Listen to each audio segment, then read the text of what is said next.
Now today in this lecture we will be discussing about Newton's rings, that is formation of Newton's rings.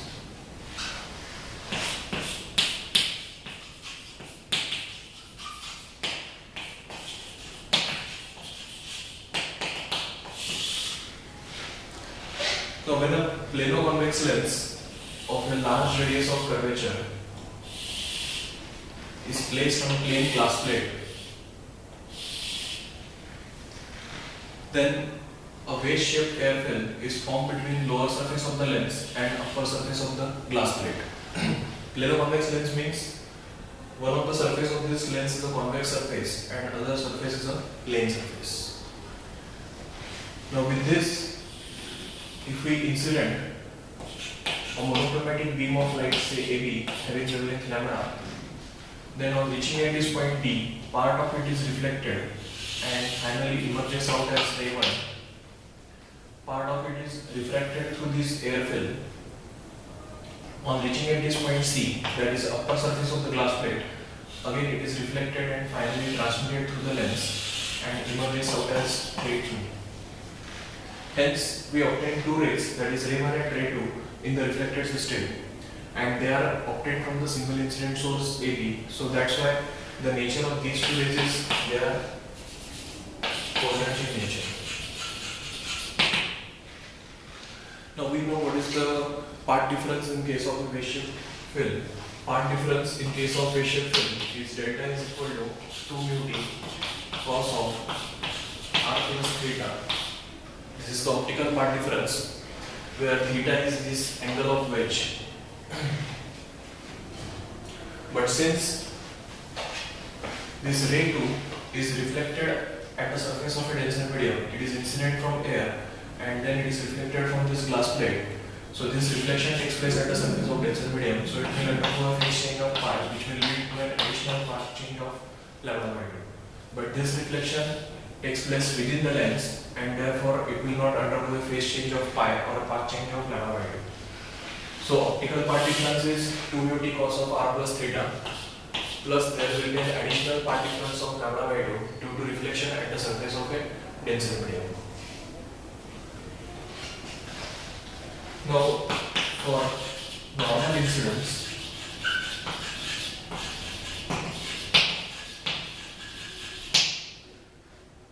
angle of reflection r is 0.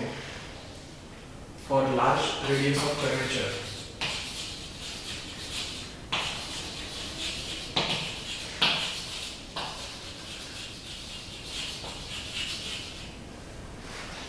theta is nearly 0, and therefore this term, that is cos of r plus theta is nearly 0, so cos of 0 is 1, and hence we get part difference as delta is equal to 2 times mu into t plus lambda by 2.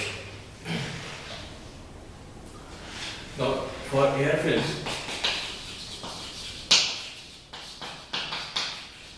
refracted index mu is equal to 1, and hence if we substitute these values, then we get this part difference as delta is equal to 2 times t plus lambda by 2.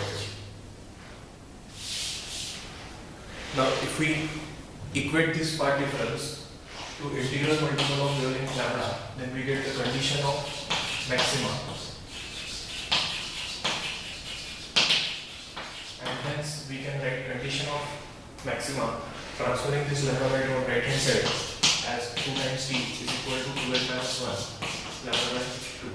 Or writing this equation in terms of t, that is thickness of the film, we get this condition as 12 minus 1 lambda by 4, where this n can take values like 1, 2, 3 and so on. So if we substitute here n is equal to 1, then we get thickness of the film as lambda by 4. If we substitute n is equal to 2, then we get thickness as 3 lambda by 4. If we substitute n is equal to 3, then we get thickness as 5 lambda by 4. Now if you take the difference between these two, it is lambda by 2.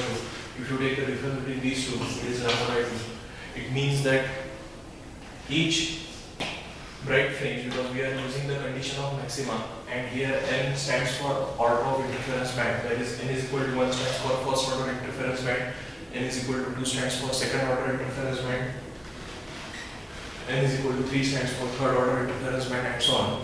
It means that each bright fringe is situated at a thickness interval of lambda by 2. Similarly, we can obtain the condition of minimum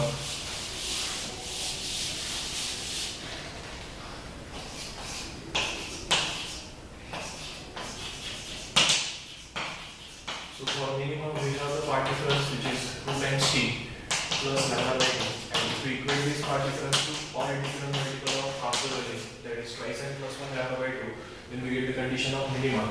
Transferring this lambda by 2 on the right hand side, we get 2 times t is equal to n into lambda, or t will be equal to n into lambda divided by 2.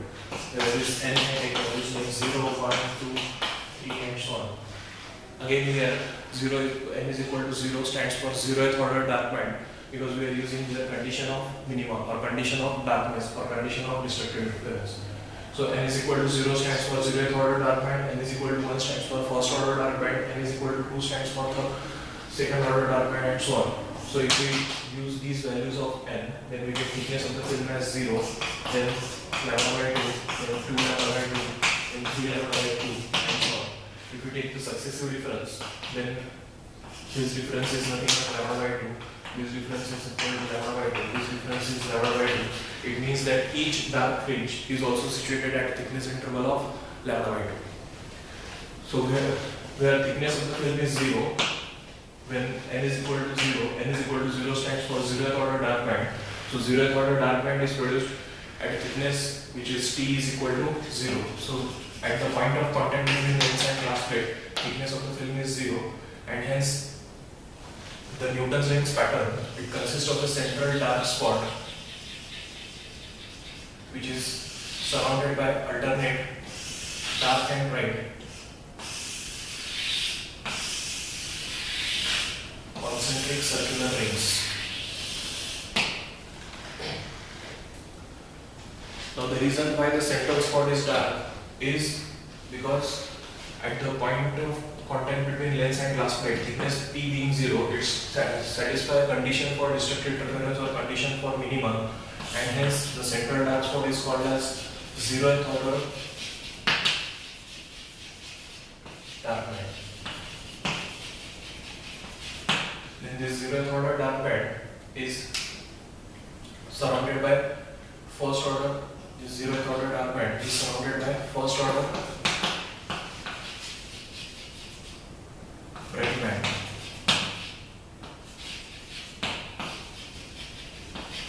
Then this first order bright band is again surrounded by first order dark band, and so on.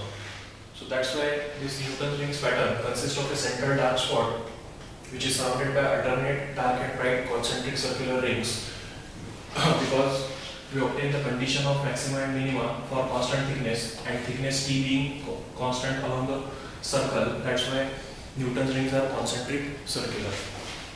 Then the experimental arrangement for obtaining Newton's rings in laboratory, it consists of a source of monochromatic light.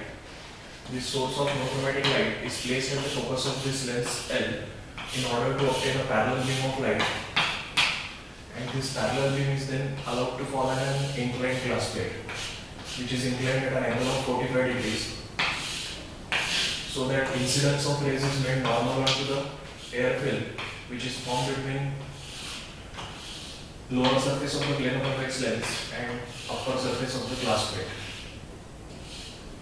Now, as the incidence of rays is made normal, so after reflection, again these rays will retrace their own path. And as the rays in the reflected system, they are obtained from the single incident source, so they are coherent in nature, and they will superpose on one another in order to give the interference pattern, which can be observed with the help of a microscope.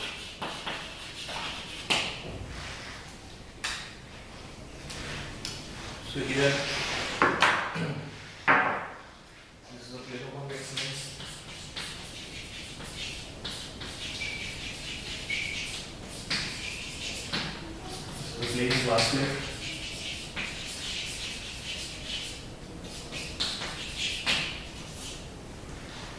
this glass plate is inclined at an angle of 45 degrees. So this is the experimental arrangement for obtaining Newton's rings in laboratory, and this is the Newton's rings pattern that we observe